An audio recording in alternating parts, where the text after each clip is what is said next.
À un âge où beaucoup de coureurs apprennent encore à s'adapter aux exigences du très haut niveau, Paul Sexa s'apprête déjà à entrer sur la plus grande scène du cyclisme mondial, le Tour de France. Un jeune talent, une pression immense, et devant lui des montagnes mythiques ainsi que les meilleurs champions du monde.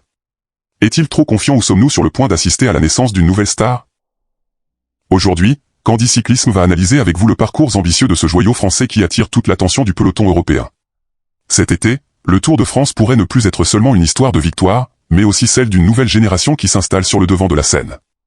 Et Jimmy pense sincèrement que le nom qui intrigue le plus le monde du cyclisme en ce moment, c'est Paul Sexa. Quand on parle de Tadej Pogačar, on évoque aujourd'hui une véritable légende vivante du cyclisme mondial.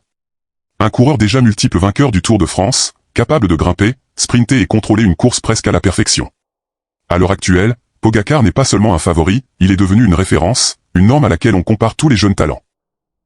Mais ce qui attire vraiment l'attention des spécialistes, c'est que Paul Sexa, à seulement 19 ans, a réussi à suivre Pogačar dans les moments les plus intenses de Liège-Bastogne-Liège. Pour Jimmy, on n'est plus dans le simple jeune prometteur, mais clairement face à un coureur qui pourrait devenir un acteur majeur très bientôt. Et surtout, Sexa ne choisit pas la prudence dans ses déclarations. Il ne dit pas « je veux apprendre » ou « je viens pour gagner de l'expérience ». Non. Il affirme publiquement qu'il pense pouvoir être compétitif sur le Tour de France. C'est une déclaration très forte pour un coureur aussi jeune. Et là, Jimmy voit deux lectures possibles.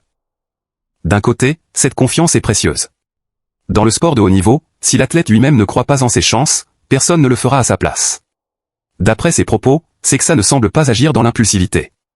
Ses choix reposent sur son entraînement, ses analyses de forme, son adaptation après son stage au Pays Basque, et surtout la coordination avec son équipe Décathlon CMA-CGM.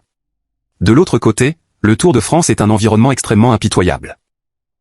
Une course de 3 semaines n'a rien à voir avec une classique d'un jour. Il y a la pression médiatique, la stratégie d'équipe, la récupération après les étapes de montagne, et surtout l'endurance mentale.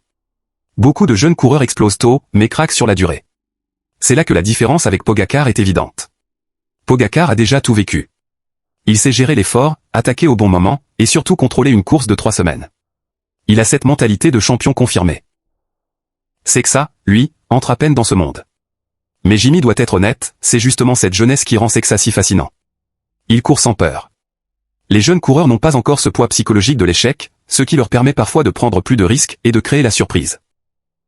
Un détail que Jimmy a beaucoup apprécié dans ses déclarations, c'est que Sexa a expliqué que s'il ne participait pas au Tour de France cette année, il ne ferait aucun grand tour afin de continuer sa progression.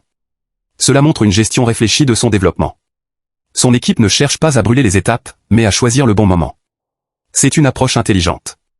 Car dans l'histoire du cyclisme, beaucoup de talents ont été cassés trop tôt à cause de la pression et des attentes.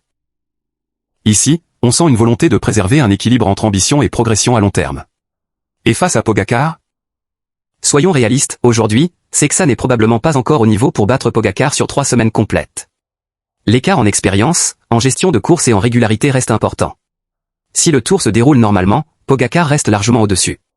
Mais ce qui excite les fans, ce n'est pas l'idée d'une victoire immédiate. C'est la naissance d'un coureur avec une identité forte, une vraie confiance, une base technique solide, et surtout l'audace de se confronter au roi actuel. Parfois, le plus beau dans le sport, ce n'est pas la fin, mais le moment où une nouvelle génération commence à frapper à la porte. Et Jimmy pense que ce Tour de France pourrait bien être le début d'un long duel entre Paul Sexa et Tadej Pogačar dans les années à venir.